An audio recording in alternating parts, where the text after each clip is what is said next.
Si tu as cliqué sur la vidéo, c'est que tu as également appris la nouvelle. Tu es informé du fait que Ziggy Ibrahim, qui est un militant du PPACI, activiste du PPACI, a été arrêté. Qu'en est-il concrètement? Pourquoi est-ce qu'il a été arrêté? Mais surtout, qu'est-ce qui se passe derrière cette arrestation? Et qu'est-ce qui va se passer par la suite? Dans cette vidéo, on vous explique tout. Pour présenter en quelques secondes l'homme, il faut savoir qu'il s'appelle Ibrahim Ziggy, de son nom officiel. Il est partisan, militant du PPACI, parti du président Laurent Gbagbo. L'on l'a vu depuis des mois, des semaines, auprès de personnalités très importantes et influentes du parti politique, parce que lui-même, Ibrahim Ziggy, est une personnalité influente également sur les réseaux sociaux, à l'image de son compte TikTok qui, pour l'instant, a 500 000 abonnés.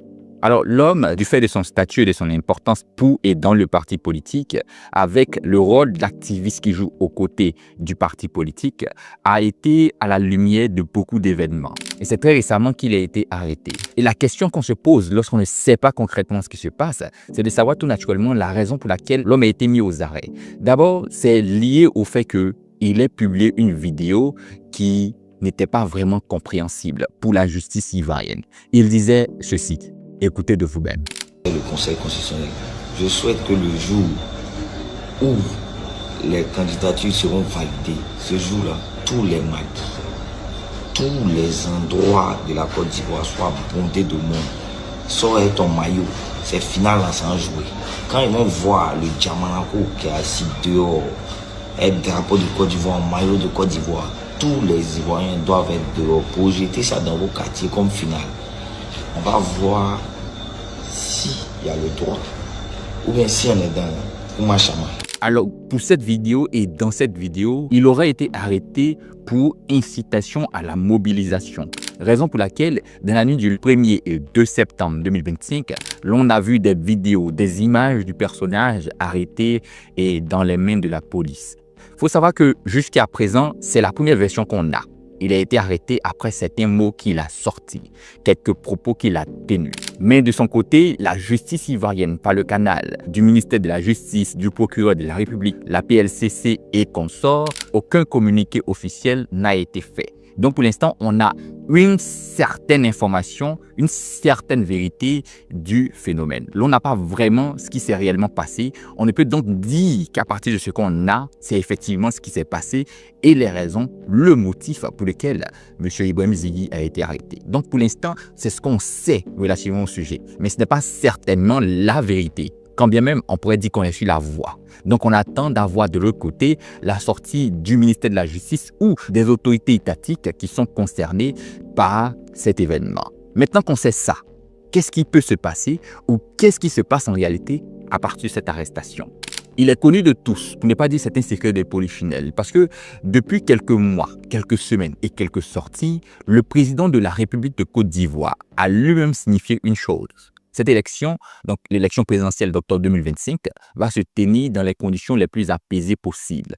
Aucun problème ne surviendra. Telle était la promesse ou telle est la promesse que M. Alassane Ouattara, président de Côte d'Ivoire, a fait aux Ivoiriens par le canal de plusieurs sorties. Et pour réaliser cela, l'on a vu également il y a quelques semaines, pour ne pas dire quelques temps de cela, la sortie du procureur de la République qui s'exprimait via un média qui disait également qu'il y aura l'accent qui sera mis sur tous les propos qui seront tenus publiquement à partir des réseaux sociaux surtout. Afin de faire en sorte que cette élection soit la plus apaisée possible et réaliser la volonté du président de la République, de nombreuses mesures ont été prises et l'accent a été mis à partir de cet instant sur les réseaux sociaux, à l'image de TikTok, YouTube, Facebook, les réseaux les plus côtoyés par les citoyens ivoiriens. Et c'est dans ce cadre-là que s'inscrivaient plusieurs arrestations avant celle de M. Ibrahim Ziggy. Mais qu'est-ce qui se passe concrètement? C'est que Ibrahim Ziggy, ce n'est pas n'importe qui pour le PPACI ou dans le PPACI, si on peut le dire ainsi. Ibrahim Ziggy est une figure extrêmement importante, comme plusieurs activistes du parti, mais une figure beaucoup connue, beaucoup influente, qui quelque part pourrait peser dans un contexte particulier. Pour dire que Si effectivement l'on arrive au 10 septembre 2025, ou peut-être avant, dans les jours donc à venir, et que le Conseil constitutionnel se prononce, on pourrait avoir par le canal des acteurs influents, comme Ibrahim Zighi, la sortie de certains Ivoiriens, membres et partisans du PPACI, pour pouvoir réclamer ou revendiquer certaines choses qui pourraient créer le désordre, l'instabilité sociale pendant un moment donné au niveau national. Donc, mettre la main très rapidement sur M. Ibrahim Zighi, c'est aussi prévenir en quelque sorte cet élément-là. Donc, faire en sorte qu'il y ait moins d'acteurs très influents pour pouvoir drainer le maximum de personnes dans les rues, dans des événements qui vont quelque part bouleverser la stabilité que le pays connaît actuellement. Et c'est ce qui nous permet d'oser croire que M. Ibrahim Zighi, quelque part, était également déjà dans la ligne de mire de la justice ivoirienne. Et l'accent a été mis sur le personnage, comme plusieurs autres activistes aux personnalités très importantes du pays. Parce que beaucoup de citoyens proches du PPACI revendiquent ou tentent d'expliquer ou de comprendre pourquoi est-ce que M. Ibrahim Zighi a été arrêté pendant qu'il tenait un tel discours, donc ce qu'on vient de voir, et que d'autres acteurs qui ont tenu le même discours, voire pire que lui, n'ont pas été arrêtés. À l'image d'un certain Camille Makosso, qui s'est également exprimé à plusieurs reprises sur la prochaine élection et la stabilité, tenant même certains propos qui ont été qualifiés par beaucoup de personnalités proches du PPACI comme étant tendancieuses et dangereuses. Pourquoi un tel personnage n'a pas été arrêté? C'est une vision, une conception, une analyse, un questionnement qui est fait par les proches, les partisans du PPACI. Et c'est tout ça qui nous permet de comprendre que c'est en réalité une grosse stratégie. Si l'on veut avoir une analyse purement politique qui est en train de se mettre en place. Il faut savoir que déjà, les membres de l'opposition, aussi bien activistes que acteurs politiques,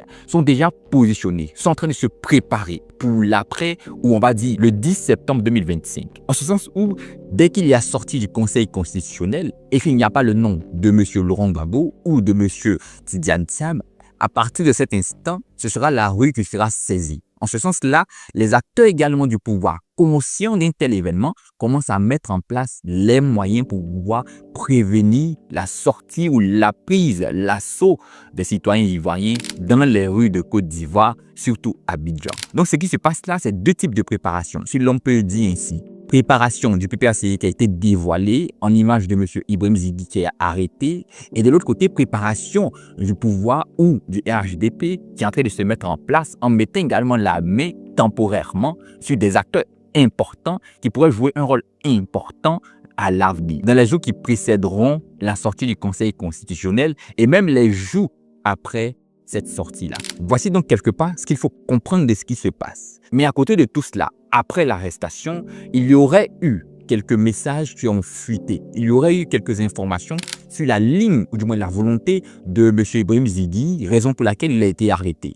Il y a eu quelques messages WhatsApp. Pour ceux qui ne connaissent pas WhatsApp, c'est un réseau social qui est généralement, pour ne pas dire beaucoup, utilisé en Côte d'Ivoire, où on a vu certains messages du personnage qui était en train de préparer, qui était en train de mettre en place une sortie dans les rues d'Abidjan de toutes les personnalités proches partisanes du PPACI. À côté de cela, il y avait également une promesse d'événements qui allaient se produire au niveau de la zone Côte d'Ivoire-Ghana. En fait, il y a quelques messages qui auraient fuité, qui tendraient à justifier la raison pour laquelle il a été arrêté. Il n'y a beaucoup que la vidéo elle-même, à l'image de ces messages qui sont vraiment dangereux pour la stabilité du pays. Mais à ce niveau-là, ce qu'il faut comprendre, c'est que lorsqu'on regarde ce message ou ces messages, il y a quand même quelques problèmes.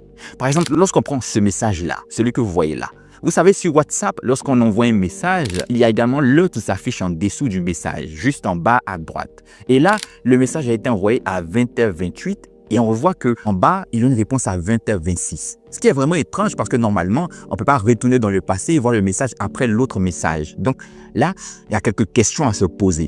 En plus de cela, lorsqu'on envoie un message sur le réseau social WhatsApp et qu'il est 23h par exemple, dès qu'on passe à 0h, donc le lendemain, lorsqu'on envoie un message, il y a une ligne de démarcation qui met une date pour dire que là, c'est un message envoyé hier et là, c'est un message envoyé aujourd'hui. Mais lorsqu'on regarde ce message par exemple, il n'y a pas de démarcation alors qu'on est passé d'une journée à une autre. Lorsque vous regardez les heures en dessous à droite de ces messages-là, pour dire que quelque part, ces messages qui ont fuité ou qui auraient fuité ne sont pas vraiment crédibles. Et rien ne signifie ou ne dit que c'est la justice ivoirienne qui a fait fuiter ces messages-là. Mais beaucoup de citoyens ont vu ces messages-là et tentent de comprendre en réalité pourquoi est-ce que ces messages qui sont tant falsifiés voudraient ou pourraient justifier l'arrestation de l'homme. Il y a même des sorties telles que celle de M. Steve Biko, qui est un cadre du PPACI, qui s'est également exprimé sur le réseau social Facebook, qui disait ou tentait d'expliquer qu'il est facile de manipuler certains messages, falsifier ces messages. Bref, à ce niveau-là, il faut donc comprendre que l'arrestation de M. Ibrahim Zighi n'est pas une arrestation anodine si l'on veut réfléchir sur un angle purement politique, laissant le juridique. Et à partir de là, c'est un long et gros message qui est envoyé par la justice ivoirienne, l'État des Côtes d'Ivoire, à beaucoup d'acteurs. Mais pour mieux se positionner et comprendre la quintessence de cet événement, il faudrait attendre la sortie du ministère de la Justice ou des acteurs de la justice ivoirienne, le procureur de la République par exemple, la PLCC, afin de comprendre concrètement qu'est-ce qui se passe. Et à partir du communiqué qui sera produit, l'on va connaître la vérité. On pourra vraiment se positionner relativement à ce faltras d'événements. Merci d'avoir regardé la vidéo jusque-là. N'oublie pas de lâcher un pouce, liker la vidéo, dis en commentaire ce que tu penses de ce qui se passe et quelle est la vérité selon toi ou quelle pourrait être la vérité selon toi, mais surtout de partager cette vidéo avec beaucoup de personnages dans ton entourage et on se dit à très bientôt pour la prochaine vidéo. D'ici là, portez-vous bien. Au revoir.